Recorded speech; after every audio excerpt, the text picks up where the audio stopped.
It's Batman month here on End Credit Reviews. After Batman Brave and the Bold was over with, the studio decided to make another Batman cartoon show, but to make it darker this time around. The result was Beware the Batman. What made this Batman cartoon show stand out was the fact that it was 100% animated with CGI, instead of the other ones that were drawn by hand. This time around, Batman is now voiced by Anthony Rivera, and has to team up with another character named Katana, voiced this time by Somali Montano, to fight crime in Gotham City. I'm just gonna say that I'm not surprised this show only lasted about one season. The main problem with this show was the fact of the villains they decided to have. Instead of having iconic villains like the Joker and so on and so forth, they decided to give us a bunch of D-list villains. But don't get me wrong, there were some pretty good ones like Anarchy and Deathstroke, but most of them were lame to say the least. One of the prime examples was Professor Pig. I found it hard to stomach the fact that such an overweight, non-threatening villain like Professor Pig could take on Batman. In fact, the way they portray Batman doesn't really make any sense. For instance, he can throw a batarang and knock something out of someone's hand from far away, but can't block a punch that's right in front of him. Another thing that I was mixed about was their version of Alfred, voiced this time by J.B. Blank.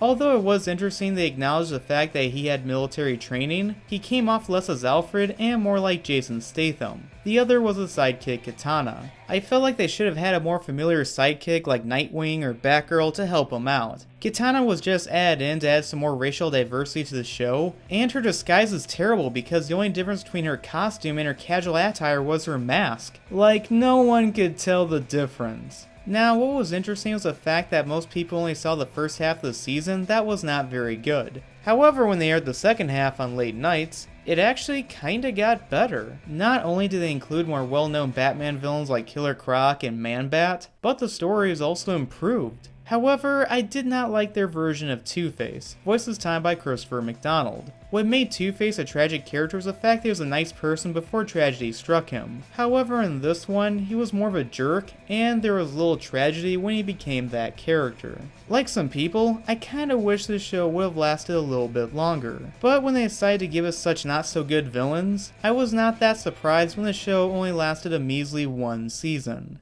I give Beware the Batman 2.5 stars out of 5.